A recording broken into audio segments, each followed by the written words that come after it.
Hello everyone, welcome back to my channel. It's me again, Chelsea, and today we are going to be doing another SPFBO9 finalist review for none other than The Fall Is All There Is by C.M. Kaplan. So as always, we're going to start with a description of the book, then we'll go into my thoughts and feelings, and then we'll go into the overall why I think you might like this book. So let's start with our description. We are in the head of our main character, Peter, who is the youngest in a set of quadruplets, which is 4 kids born at the same time, pretty sure, and he just wants to be left alone. He has left home, or he did leave home 5 years ago under his own steam, didn't want to be part of the royal family any longer, and now 5 years have passed. His father has died and he now needs to pledge his allegiance to the next reigning sibling. So this book throws you in at the deep end. At the very start of this book, we meet Peter as he is on the hunt to get his injections. I'm not going to go too much into that because the description in the book is pretty solid, but he has monthly injections, and we kind of get drip fed a little bit of information at that point, and then it carries on throughout the whole book. Peter then has to, obviously when he's deciding who he's going to pledge his allegiance to, has to return home, and this kind of throws him back into the politics he's been trying to avoid, and he embarks on a path of intrigue, trying to gain trust, trying to learn to trust his family again, and just overall trying to get back into the swing of being a prince. Now, my thoughts and feelings for this book. I will say the writing was really well done. It was clear, it was concise. I didn't feel like we had any major pacing issues or anything like that. I liked that we learnt things as Peter learnt them. There were loads of, you know, secrets and lies that were told to Peter to try and gain his trust, to kind of almost bring him back into the fold without having to tell him exactly what had gone on in the 5 years that he has been gone. And, you know, we're in his head, so we hear all of his thoughts and feelings.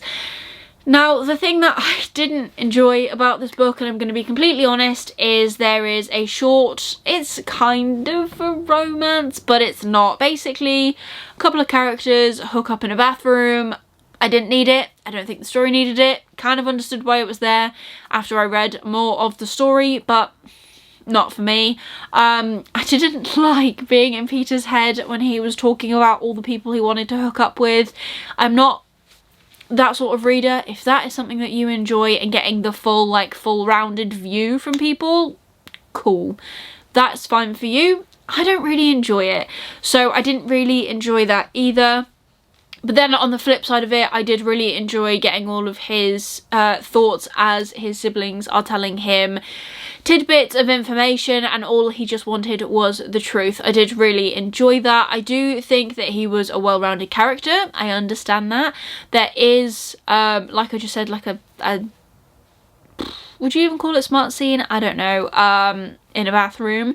There is a lot of descriptive battles, like not really battles in the sense of like full armies, but fights, I should say, and there were points in the book when I was reading it when Peter gets the absolute snot knocked out of him, and there were quite a few times I was like, oh because it's very descriptive, and I wouldn't say it's a bad thing. I think it's good. It's very realistic, in my opinion, to all the wounds and things that he ends up receiving. But yeah, that was a little bit like, oh, when he felt pain, I felt pain, because the description was there, you know, it's that sort of thing. But I did enjoy this book. I thought the writing was fluid. I thought it was good. I think it's the setup for another book, but don't hold me to that. When I've looked on Goodreads, it doesn't have like a book one of but the way this book ends, it does feel as though there should be another one, unless it's just going to be a standalone and they're never going to solve the issues that were at the end. There are a few issues solved throughout the book. I did like the world as well. The world is kind of a post-apocalyptic version of Earth, where it's gone through 2 I don't even remember what they were called, but like basically mass wars essentially that have wrecked the planet, and now when people die they release their soul and it becomes ghost fog, and if you breathe this in you then become a gaunt because you're then like overtaken by a spirit, which was quite a cool concept actually in the overall scheme of things. I did think that was quite a cool concept. There are a lot of very cool science elements into this book, which I would call this book more sci-fi than fantasy, if I'm honest, because we have a lot of like sciencey technology. They call it corpse technology, where they can like plug things into your spine if you've lost a limb or fingers or something, so then you can essentially have that as a prosthetic, but it connects and you can move it like you normally would.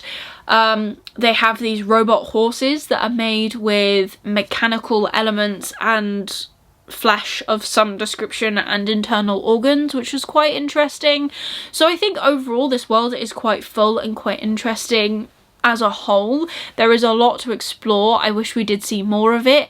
There's not a lot of staticness in this book, and I'm going to explain what that means because that probably doesn't make any sense, but this book is a lot of Peter travelling to and from places.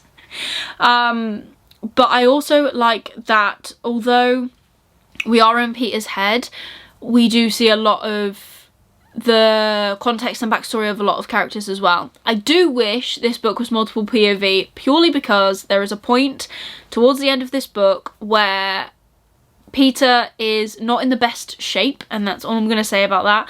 So we are with another character, but because we don't have their point of view, there are basically just like gaps in the story, and it makes sense because we're following Peter's consciousness and him going through this particular plot point.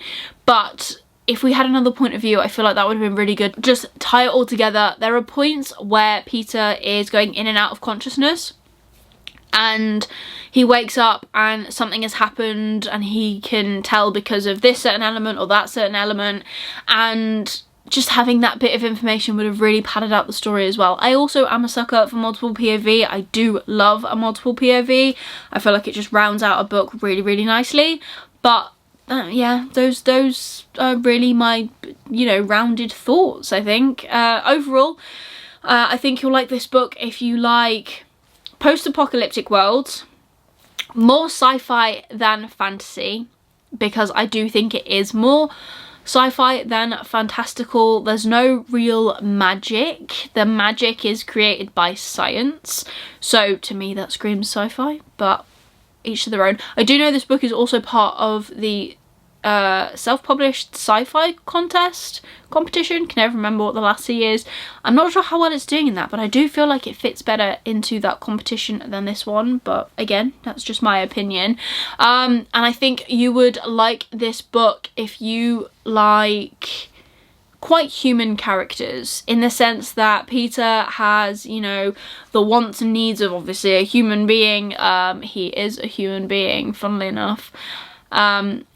And he just wants to be told the truth. He doesn't want to be fed more lies. He just wants to be in a trusting kind of relationship, but not an actual relationship, as in like give and take with his siblings, so that he knows what's going on and what they're actually keeping from him. So overall, it was a good book. So overall, where we're at in this competition, I now have 3 more books to read. So my predictions for those 3 books, I'm a bit hesitant on 2 of them, and I have one pegged to be my favourite. So the 2 that I'm hesitant on is A Rival Most Vile.